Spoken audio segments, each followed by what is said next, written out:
Just the last few carboxylic acid derivatives. We need to go through these. Not huge things for the test or anything, but some extra things that you could name and things that you've already seen that you need to be able to recognize.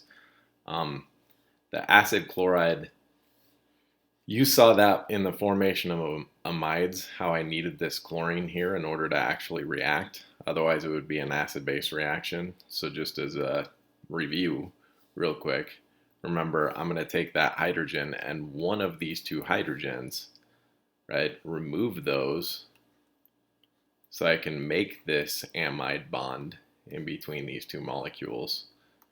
But in the process, right, I have this byproduct over here, that hydrochloric acid. I still have one hydrogen on that nitrogen. But again, the whole purpose was to make this amide bond.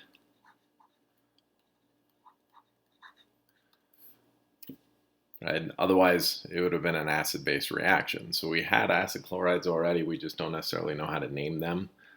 This smallest, or it's not the smallest technically, you use common names to name acid chlorides, and this is going to be called an excuse me, spelling that wrong, ACET, right? Same prefix we've been using this whole time for two carbons, right? Acetyl chloride. Can't spell right now. HLOR. Acetyl chloride. So I'm going to use the same prefixes for the aldehydes and carboxylic acids that I've been using already. I can have form for 1, acid for 2, propione for 3, and then this one down here has 4, so that's my butyr prefix. So it would be called a butyl chloride, which is kind of awkward to say. Again, most of this stuff is not intended to be spoken to begin with. We have to have some way to name this molecule, and that's how you do it. So these are always going to be simple. It would have to be one of those 4 prefixes, form, acid, propione, butyr, but you could call this one below a butyryl chloride, whereas you'd usually see this acetyl chloride. So again, that was kind of from our formation of amides, but it's actually technically another derivative of a carboxylic acid, those acid chlorides. There are also acid anhydrides, which is basically just a reaction between two carboxylic acids.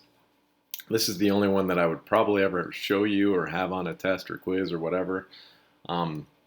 Understand, it's kind of like reacting this carboxylic acid over here with an alcohol, except they're both carboxylic acids. It's the same thing as an ester formation. You just remove that water,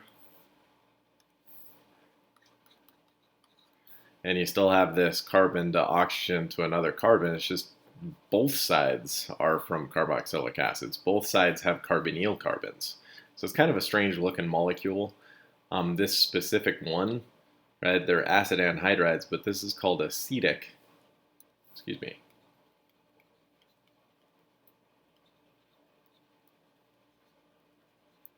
So again, they use common names, this acetic anhydride name. There are probably others that you could name, but this is the only one I'm ever going to have, so maybe you'll use that name one time. That's the only one that I'm really familiar with either. It's a chemical used in the production of things like aspirin, right? So definitely one that you could run across eventually. Other ones are not very common, so I wouldn't even really worry about it too much. But it's the same as an ester formation. It's similar to an ester formation. You remove the water, connect two things together, but it kind of looks like, well, it doesn't look like an ester because there's two carbonyl groups. So just not a big deal or anything. That's just the way it was to begin with. There are already two carbonyl carbons, so there have to be two carbonyl carbons when it's all said and done. But otherwise, lastly, there are thiol esters too that can form. This is, again, it says ester in the name, so I can do the same thing I've been doing. I can take a hydroxyl group and a hydrogen, and I can make a water. But this time in between, the difference is that I have this sulfur instead of an oxygen that's connecting those two molecules together. So again, if I had this acetic acid over here and this, what is this called? An isopropyl mercaptan or 2-propane thiol, right? They'd react to make this thiol ester over here. I have absolutely no idea how to name thiol esters, so I'm not going to make you do it either. But you could just label it as a thiol ester if you see it on a quiz or a test, if you wanted a bonus point. I don't know how to name them, so I wouldn't expect you to know how to name them either. So just wanted to go through those last few things. Again, oops, didn't mean to mark that.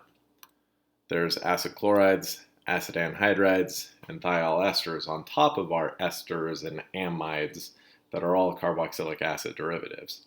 They're all products of reactions with carboxylic acids. That's why they're called derivatives. Otherwise, that should be it. That's the whole chapter. Any blanks needed filled in, just use the notes from the first post I made this chapter.